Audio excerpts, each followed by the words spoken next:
ప్రతి మనుషుడు అబద్ధికుడగును గాని దేవుడు సత్యవంతుడు కాక తీరడు. ప్రతి మనుషుడు అపనమ్మకస్తుడగును గాని దేవుడు నమ్మదగిన వాడుగా ఉండును. మనుషునిలో అన్యాయము కలదు గాని సర్వశక్తుడగు దేవునిలో అన్యాయము లేదు. ఆయన న్యాయవంతుడు. మనుషులలో పిచ్చితనం ఉంది కానీ దేవునిలో పిచ్చితనము ఎంత మాత్రము లేదు. ఆయన చర్యలు అర్థం కాక కొంతమంది అలా అనుకోవటం తప్ప ఆయనలో ఎంత మాత్రం వెరితనం. ఎక్కడైనా ధైర్యం చెడినా, కృంగిపోయినా, బలహీనపడినా తిరిగి సరిదిద్దుకోండి, దేవునితో కలుసుకోండి, ఇలా మాట్లాడండి. దేవా, కొన్నిసార్లు నాకు అర్థం కాక ఇలా అనుకున్నాను పరిస్థితులను బట్టి, కానీ నువ్వు ఇవ్వవంటాయా? రూపాయి పోతే 10 రూపాయలు ఇవ్వగలవు, 10 రూపాయలు పోతే 100 ఇవ్వగలవు, 100 పోతే 1,00,000 ఇవ్వగలవు. అయ్యా, నువ్వు తీసిన నువ్వే, ఇచ్చిన నువ్వే. ఓ భక్తుడు ఇలా అన్నాడు భార్యతో. ఈ భక్తుడే దేవుని యొద్ద నుండి ఎన్నో మేళ్ళు అనుభవించాం కదా భార్య. దేవుడి దగ్గర ఎన్నో మేళ్ళు అనుభవించాము, కొద్ది కీడు అనుమతించాడు, సహించతగమా? అనుమతించిన వాడే తిరిగి. చూడండి, భార్య దగ్గర సంధిలా టెస్టింగ్ పీరియడ్ అంతట్లో కూడా పాస్ అయ్యాడు ఏబు. మీరు గమనించారో లేదో? టెస్టింగ్ పీరియడ్ అంతా కూడా 2 అధ్యాయాల్లోనే జరిగిపోయింది. ఏబు గ్రంథం 1వ అధ్యాయం, 2వ అధ్యాయం. ఇక 3వ అధ్యాయం నుంచి దాని గురించిన విశ్లేషణ ఫ్రెండ్స్తో డిస్కషన్ జరిగింది. అది 40 అధ్యాయాలకు సాగింది. 40 అధ్యాయాల కంటే 40 అధ్యాయాలు 7 వరకు సాగింది. 36 నుంచి 37 వరకు సాగింది. అక్కడ నుంచి దేవుడు ఎంటర్ అవుతాడు. దేవుడు ఎంటర్ అయ్యి ఇక 38, 39, 40, 41, 42 ఈ 5 అధ్యాయాలు ఇక దేవుడు తీసుకుంటాడు. వీళ్ళిద్దరు చూడు, ఆ దేవుడు, ఈ భక్తుడు. ఆయనేమో సైతాన్ దగ్గర చోటీలా. ఎవరికి? సైతాను చోటీలా ఏబు గురించి. ఏబు దగ్గర ఉన్న వంకర్లేదో దేవుడికి తెలుసు, కానీ ఏబు వంకర్లను గురించి సాతాను ముందు మాట్లాడలా. నా సేవకుడైన ఏబు సంగతి ఆలోచించితివా? అతడు న్యాయవంతుడు, యథార్థవంతుడు, యెహోవా యందు భయభక్తులు కలిగి చెడుతనం విసర్జించినాడు, చాలా మంచోడు మావాడు అన్నాడు సైతాను ముందు. మాట బండిలా ఏబు చూడు, అదే సైతాను గాడు ఏబు భార్యను ఇప్పుడు దేవునితో వాడి శపథం ఏంది? నీ ముఖం ఎదుట దూషించి నిన్ను విడిచిపోవాలి. స్తోత్రం. దేవునితో ఏమన్నాడు వాడు? ఏబు ఊరకనే నీతిమంతుడు ఆయన, అతన్ని కలిగిన సమస్తం నువ్వు ఆశీర్వదించడం చేతనే అతను నీకు భజన చేస్తున్నాడు. అతను కలిగినంత ఒక దెబ్బలో నువ్వు తీసివేయగలిగితే నీ ముఖం ఎదుటని నిన్ను దూషించి వెళ్ళిపోతాడు, నిన్ను విసర్జిస్తాడు. నీ వల్ల కాదన్నాడు. నీ దమ్ముంటే పో, చేతనైన చేసుకోపో. ఏబు మాత్రం నన్ను వదలడు. ఏబు న్యాయవంతుడు, యథార్థవర్తనుడును, నా యందు భయభక్తులు కలిగి చెడుతనం విసర్జించినాడు. మా ఆవిడ చాలా మంచోడు.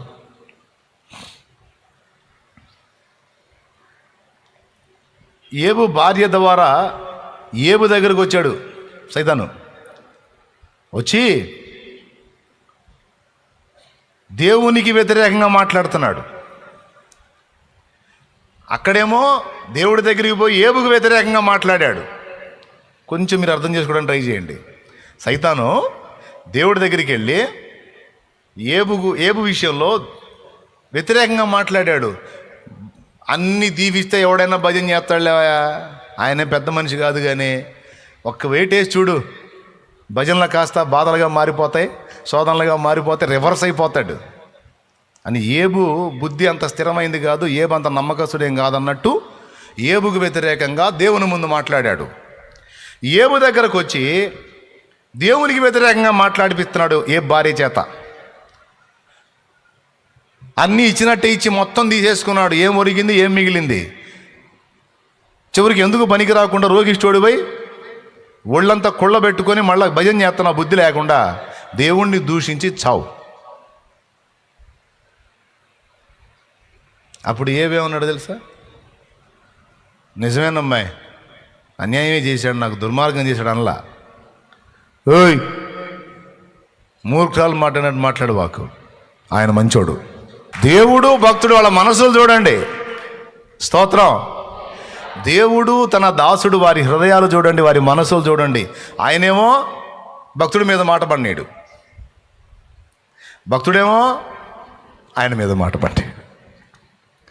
అర్థం కాలేదా? ఇంక నేను చేయగలిగింది ఏం లేదు. స్తోత్రం. అదొక ప్రత్యేకమైన ప్రేమానుబంధం. హల్లెలూయా. ఏదో తెలియని ఒకలో, ఏదో తెలియని ప్రేమ, ఏదో తెలియని ప్రేమ. ఎవరితో? ఎప్పుడన్నా గయాళి భార్యలాగా గోల వేసుకుంటాం కానీ, గొడవ వేసుకుంటాం కానీ వదిలి బతుకుతామా? చచ్చిపోము. ఏదో అంత అనుబంధం ఏర్పడింది యేసయ్యతో. మా కష్టం సార్ ఆయన్ని వదిలేయాలంటే. కలనైనా మరి మర్చిపోజాలం కదా. ఏ స్థితిలో ఉన్నా సరే జ్ఞాపకాలలో, ఆలోచనల్లో ఆయనేగా. వాడు చూడు ఏం శపథం చేశాడు దేవుని ముందు, నీ ముఖం ఎదుట దూషించి నిన్ను విడిచి పోతాడు అన్నాడు. అదే పని చేస్తున్నాడు. ఇక్కడికి వచ్చి ఏబు పారి చూడు, వేరే మాటలు ఏం మాట్లాడలా, ఆ 2 ముక్కలే మాట్లాడింది చూడు. ఇప్పుడు చెప్పండి, ఇప్పుడు ఏబు భార్య మాట్లాడిందా, ఆమెని శోధించి సైతాన్ గాడు మాట్లాడుతున్నాడా? కొన్నిసార్లు మనతో కూడా అంతే మాట్లాడతారు. మన పక్కనే ఉంటారు, మనతోనే ఉంటారు, కానీ వాళ్ళు మన ఆధీనంలో ఉండరు, దేవుడు ఆధీనంలో ఉండరు, వాళ్ళ ఆధీనంలో కూడా వాళ్ళు ఉండరు. వాడు ఆకర్షణ లాగేస్తాడు, వాడు ఆధీనంలో పోయి మనల్ని శోధిస్తూ ఉంటారు. అప్పుడు మనం కూడా ఇదే మాట మాట్లాడాల. మూర్ఖులు మాట్లాడినట్టు, మూర్ఖురాలు మాట్లాడినట్టు మాట్లాడద్దు. దేవుడు అనుగ్రహించే సకలమైన ఆనందాలు, అనుభవాలు మనం పొందదగుదుమా? దేవుడు అనుభవించే నిత్య రక్షణ, నిత్య జీవం మనం పొందదగుదుమా? కొద్దిపాటి శ్రమలను మనకు పరీక్ష కోసమో, లేకపోతే ప్రమోషన్ కోసమో, లేకపోతే మనలో వ్యక్తిత్వ నిర్మాణం కోసమో అనుమతించాడు అనుకో, ఆ మాత్రం భరించలేము. అబ్బా అయిపోయి. స్తోత్రం. పెద్ద ఆయన సంతోషపడతాడు. ఫ్రెండ్స్ వచ్చి మాట్లాడినప్పుడు మాత్రం ఫ్రెండ్స్తో వాదన పెట్టుకున్నాడు. ఫ్రెండ్స్ వచ్చి దేవుని పక్షంగా మాట్లాడుతున్నట్టుగా దేవుని పక్షాన వకాల్తా తీసుకుంటే అప్పుడు వాళ్ళతో మీరు దేవునికి ప్రతిగా ఉన్నారా, దేవుని ప్రతినిధులుగా ఉన్నారా? అట్లయితే నేను మీతో మాట్లాడితే ఆయనతో మాట్లాడుతున్నా. ఎందుకు చేశాడు ఇట్లా? రెచ్చగొట్టారు వీళ్ళు వచ్చి రెచ్చగొట్టారు, అందుకు మాట్లాడాడు. అవి కూడా హృదయపూర్వకంగా మాట్లాడాల. అది కూడా కాసేపు అంటాడు, నేను వెళ్తున్నా, నేను వెళ్ళే మార్గం నాకు కాదు ఆయనకి తెలుసు. అంటే నా నావని నడిపే నాయకుడి స్థానంలో దేవుడు ఉన్నాడు. ఎప్పుడన్నా మీరు పడవ నడిపారా? సముద్రంలో పడవ నడిపిన వాళ్ళు ఎవరి నుండి చేయొద్దండి. ఇక్కడ సముద్రంలో పడవ నడిపిన వాళ్ళు ఎవరి నుండి చేయొద్దండి. దేవుడి దేవుళ్ళు ఒక్కళ్ళు కూడా లేరు. ఓకే, లేరు. ఒక మాట, నేను వెళ్ళే మార్గం నా యేసుకే తెలియదని ఆయన పాట పాడాడు. అందులో బైబిల్లో నేను వెళ్ళే మార్గము దేవుడికి తెలుసు అంటాడు. అదేంది, నువ్వు కదా వెళ్తుంది, నీ మార్గం నీకు కదా తెలియాలి. ఆయనకి తెలియటం ఏంటంటే బస్సులో నేను కూర్చున్నా, కానీ నావికుడు నడిపే నాయకుడి ప్లేస్లో ఆయన కూర్చున్నాడు. కాబట్టి ఎటు తీసుకెళ్ళినా నేను పోదగిన గమ్యానికి ఆయన తప్పకుండా చేరుస్తాడు. కాబట్టి నాకేం భయం లేదు. వాదన వేసుకున్నారు ఫ్రెండ్స్, రెచ్చగొట్టారు. అందుకే కాసేపు వాళ్ళు రెచ్చగొట్టినప్పుడేమో రివర్స్గా మాట్లాడుతున్నాడు దేవుడికి. మళ్ళా నేను కాసేపేమో శోధింపబడిన మీదట నేను శుద్ధ సువర్ణం అవుతాను, నేను మళ్ళా నా విమోచకుడిని కలుసుకుంటాను, నా విమోచకుడు సజీవుడు అని మళ్ళీ ఆయన కనపరిచి మాట్లాడతాడు. వీళ్ళు రెచ్చగొట్టినప్పుడేమో వీళ్ళు అంటారు నువ్వు తేడా అంటారు, వీళ్ళు గోల ఇదొక దరిద్రపు శోధన. నువ్వు తేడా అంటారు, తేడా అంటే నేను తేడా అంటే ఊరుకోను. మీరు నన్ను తేడా అన్నారంటే నేను ఆయన తేడా అనాల్సి వచ్చింది. జ్ఞానం లేని మాటలు చెప్పి ఆలోచన నిరర్థకం చేస్తున్న వీడెవడో అంటూ ప్రత్యక్షమయ్యాడు సుడిగాల్లో ఆయన. మాటలు అయిపోయిన తర్వాత చివరికి ఏవు సెటరేట్ అయ్యాడు. కాబట్టి ప్రియులారా, ఆ భార్య దగ్గర స్పందించిన తీరు ఏమని, ఇన్ని మేలులు అనుభవించుదుమా? ఒక భక్తుడు మరో భక్తుడితో అన్నాడట, వాళ్ళ బంధువురాలు చనిపోతే ఈ భక్తుడు వచ్చినప్పుడు ఆ ఉన్న భక్తుడు అంటున్నాడట, దేవుడు మనకు అన్యాయం చేశాడు, ఈమెను తీసుకున్నాడు. అప్పటిదాకా వేరే వేరే మాటలు చెప్తుంటే ఆయన మౌనంగా ఉన్నాడు. ఈ సీనియర్ భక్తుడు జూనియర్ భక్తుడు చనిపోయిన వ్యక్తిని చూపించి ఏడుస్తా ఏవో కొన్ని మాటలు మాట్లాడుతూ ఉంటే మౌనంగా ఉండి తను కూడా దుఃఖపడుతున్నాడు. మాట్లాడుతూ మాట్లాడుతూ మాట్లాడుతూ దేవుడు మనకు అన్యాయం చేశాడు అన్నాడు. దేవుడు మనకు అన్యాయం చేశాడు, ఈమెను తీసుకున్నాడు అన్నాడు. అక్కడ పట్టున్నాడు. ఇంకక్కడ చావు ఏడుపు ఎన్ని పక్కకు పోయినాయి. ఏం మాట్లాడావు నువ్వు? తప్పు మాట్లాడావు అన్నాడు. చూడు, అంత ఏడుపులో, అంత బాధలో, అంత విషాదంలో కూడా దేవుడు అన్యాయం చేశాడన్న మాట కర్ణ కఠోరం అనిపించింది ఆ భక్తునికి. దేవుడు అన్యాయం చేశాడన్న మాట జీర్ణం కాల. అనకూడదు. ఏం మాట్లాడావు నువ్వు అనకూడదు. ఎప్పుడో చచ్చిపోవాల్సిన మమ్మల్ని, ఎప్పుడో చచ్చి ఈ పాటికి మట్టికి మన్నై అది కూడా అడ్రస్ లేకుండా పోవాల్సిన మమ్మల్ని బ్రతికించి నేటి వరకు సజీవులుగా కాపాడి రక్షణలోకి నడిపించి దూతలకు, దేవదూతలకు అందని సేవను చేయడానికి కృపనిచ్చి ఆ సేవను కూడా ఆశీర్వదించి వర్ధిల్ల చేసి మమ్మల్ని నిలబెట్టుకుని వచ్చింది ఆయన. హల్లెలూయా, హల్లెలూయా. ఆయన ఆయన ఆయన దాన్ని పక్కన పెట్టి అన్యాయం చేశాడంటే ఏంది? కొంతమంది ఊరికి నేనేస్తారు ఈ మాటలు. చిన్న చిన్న వాటికే కదిలిపోయి ఊరికినే జారుతారు నోరు. దేవుడు అట్ట చేశాడు, దేవుడు అట్ట చేశాడు. ఏం చేశాడు? అది భక్తుడి యొక్క నీతి. అంత వేదంలో కూడా దేవుడు మనకు అన్యాయం చేశాడంటే దేవుడు అన్యాయస్తుడు అన్న మాట తట్టుకోలేకపోయాడు. దేవుడు అన్యాయస్తుడు ఏందిరా పిచ్చోడా? ఆయన అన్యాయస్తుడు ఎందుకు వస్తాడు? అతి గతి లేని, దిక్కు దేశ లేని స్థితిలో ఉంటే తీసుకొచ్చి ఒక ఆశీర్వాదకరమైన అనుభవంలోనికి, శాపంలో నుండి దీవెనకరమైన అనుభవంలోనికి, నిత్య నరకాగ్ని అనే అంధకార గుండం నుంచి నిత్య జీవం అనే అంతస్తులోనికి తీసుకొచ్చి నిలబెట్టిన వాడు అన్యాయం ఎట్లా చేస్తాడు?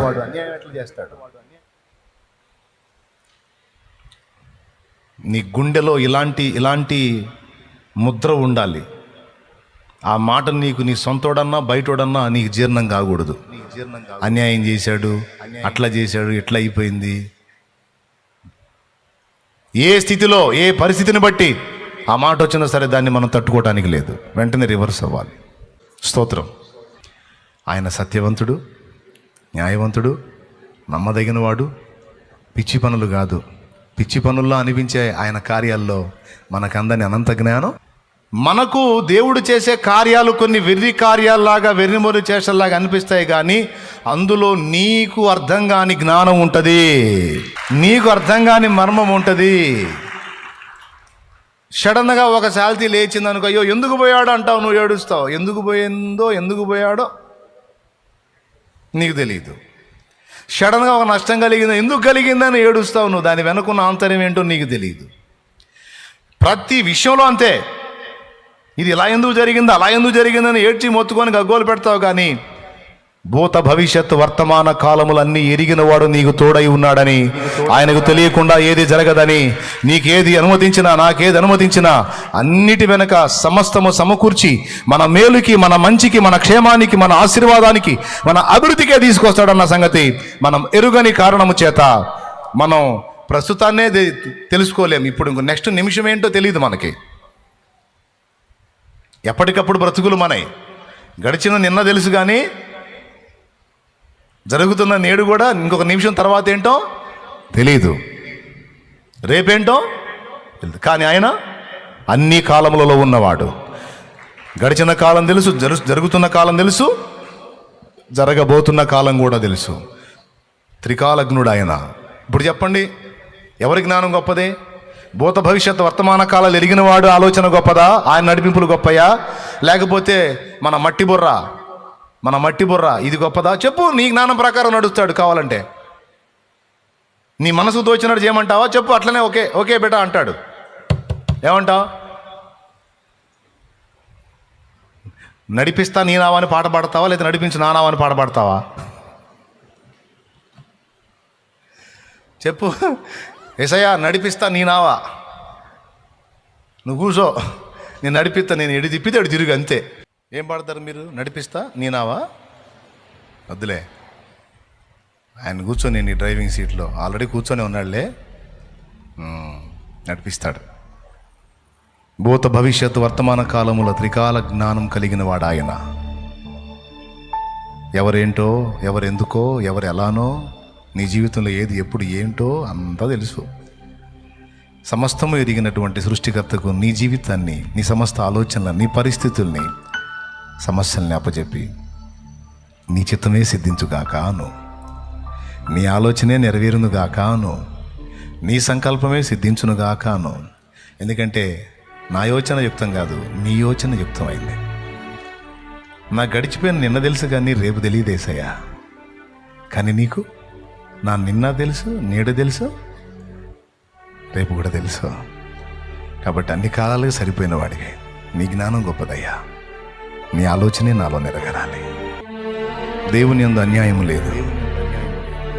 మనం నమ్మదగని వారమైన ఆయన నమ్మదగినవాడుగా ఉన్నాడు. మనం అబద్ధికులం అవుతామేమో కానీ దేవుడు సత్యవంతుడు కాక తీరడం. మన చర్యలే పిచ్చివి కానీ మన విషయంలో దేవుడు చేసే చర్యలు జ్ఞానము గలవే. దీన్ని ఎరిగి ఉంటే మనసారా ఇప్పుడు దేవుణ్ణి స్తుతించాలనిపించింది. యేసయ్యా నీకు స్తోత్రం అనాలనిపించింది. అవును యేసయ్యా, నువ్వు ఏది చేసినా, ఏది అనుమతించినా సమస్తము నా మేలు కొరకే తీసుకురాగలవు. సమస్తము నాకు ప్రయోజనకరంగా మార్చగలవు. ఇప్పటికే ఎన్నో చేశావు. సిలువలో నువ్వు నా కోసం చేయాల్సిందంతా చేశావు. అక్కడే అర్థమైపోయింది, ఇంకా నిన్నెందుకు సణుగుతాను నేను. నీకు స్తోత్రమయ్యా, నిన్ను స్తుతించుకుంటా, ఆరాధించుకుంటా, మహిమపరచుకుంటా, ప్రస్తుతించుకుంటా. నీకు స్తోత్రమేసయ్యా.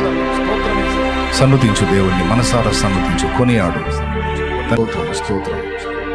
ఎవ్వరు కూడా ఏ పరిస్థితిని బట్టి కూడా ప్రభువుని విడనాడొద్దు, ఎడబాయొద్దు.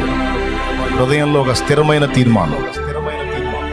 ఇంకా రక్షణ పొంది మీ జీవితాన్ని ఎవరైనా దేవుని చేతికి అప్పగించకపోతే, భూత భవిష్యత్ వర్తమాన కాలంలో తెలిసినటువంటి ప్రభు చేతికి మారు మనసు పొంది పాప క్షమాపణ నిమిత్తం బాప్తిస్మం పొంది నీ జీవితాన్ని ఆయన చేతికి అప్పచెప్పుకో. ఇప్పటిదాకా నీ బ్రతుకు పడవ నువ్వు నడుపుకున్నావు, ఇక ఆయన నడపమని ఆయన చేతికి అప్పచెప్పు. ఒక నూతనమైన అనుభవంలోనికి నిన్ను తీసుకొని వెళ్తాడు. హల్లెలూయా, హల్లెలూయా, హల్లెలూయా, హల్లెలూయా. నా తండ్రి, వీటిలందరికీ కూడా నువ్వు ఇచ్చిన ప్రేరేపణను బట్టి, వారి ఆలోచనలు ఏవో నాకు తెలియదు, వారి పరిస్థితులు ఏవో నాకు తెలియదు, కానీ అందరి హృదయములను మనసును ఎరిగి ఉన్న దేవా, ఎవరికి ఏ మాట అవసరం ఆ మాట నువ్వు అందించావని నిన్ను స్తుతిస్తున్నాను. ఈ బిడ్డల్ని, నన్ను, మమ్మల్ని జ్ఞాపకం చేసుకోండి. నాకు నూతన శక్తినిచ్చి ఇంతవరకు నడిపించినందుకు నీకు వందనాలు. బిడ్డలు కూడా అలాగును అనుగ్రహించు, రోగులను స్వస్థపరచు నాయన. రోగములు ఒట్టిగా కాక ఏ ప్రయోజనాన్ని కోరి నాయన నువ్వు అనుమతించావో అదంతా నీ బిడ్డలు స్వతంత్రించుకొని దాని నుండి విడుదల పొందడానికి కూడా సహాయం చేయండి. ప్రతికూలతలు, అప్పులు, ఆర్థిక ఇబ్బందులు, కుటుంబ కలహాలు, ప్రతికూల పరిస్థితులు, ఎవరు ఏ శ్రమను బట్టి, సమస్యను బట్టి, ఏ వ్యాధిని బట్టి, ఏ బాధను బట్టి, ఏ ప్రయత్నాల్లో విఫలతను బట్టి నలిగిపోతున్నారో వారిని ధైర్యపరచు, ఆదరించు, ఓదార్చు, స్వస్థపరచు, విడిపించు. వారి ప్రయత్నాల్లో సఫలతను ప్రసాదించు. ఆత్మీయ జీవితంలో బలహీనతను అధిగమించి బ్రతకడానికి కృపనివ్వు. నూతన శక్తితో నింపు. నమ్మదగిన దేవుడా, నమ్మదగిన దేవుడా, సిలువలో నువ్వు అన్ని రుజువు చూపించావు. సందేహము లేదు, అనుమానం లేదు. నీ ప్రేమ నిజం, నీ త్యాగం నిజం, నీ కనికరం నిజం, నీ న్యాయం నిజం, నీ నమ్మకత్వం నిజం, నీ విశ్వాస్యత నిజం, నీ సత్యసంధత్వం నిజం. నీకు స్తోత్రం, స్తోత్రం, స్తోత్రం, స్తోత్రం. మా బిడ్డలందరినీ కూడా పేరు పేరున జ్ఞాపకం చేసుకో. ప్రతి కన్నీటిని తొడుగు నాయన. ప్రతి గుండె చెదిరిన బిడ్డను ఆదరించి ధైర్యపరచు. నీ బిడ్డలు నా ప్రభువా శ్రమలకు వెరిచేవారుగా గాక, భయపడేవారుగా గాక, వాటి వెనుకున్న ఆంతర్యాన్ని గుర్తుపట్టి నిన్ను మయంపరిచేవారుగా ఉండడానికి సహాయము చేయండి. ఇప్పుడు కళ్ళ ముందున్న శ్రమ కాదు, దీని తర్వాత నా ప్రభు నాకు దాచిపెట్టినది ఏదో నా ముందుకు వచ్చింది.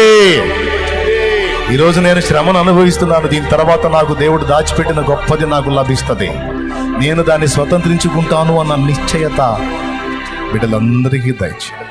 ఇక్కడున్న బిడ్డలు, లైవ్ ద్వారా, జూమ్ ద్వారా అందుబాటులోకి వచ్చిన బిడ్డలు ఎంతమంది నీ ప్రశ్నలతో ఉన్నారో వారికి సమాధానం నువ్వు ఇచ్చినందుకు నీకు వందనాలు చెల్లిస్తూ పేరు పేరునా దీవించండి. ప్రతి ఒక్కరిని సంధించండి ప్రభువా. సర్వశక్తి గల దేవా, నీ కృపతో నింపండి. స్తుతి మహిమ ఘనత నీకే చెల్లిస్తూ యేసు ప్రశస్త నామములో ప్రార్థించి వేడుచున్నాం తండ్రి. ఆమేన్.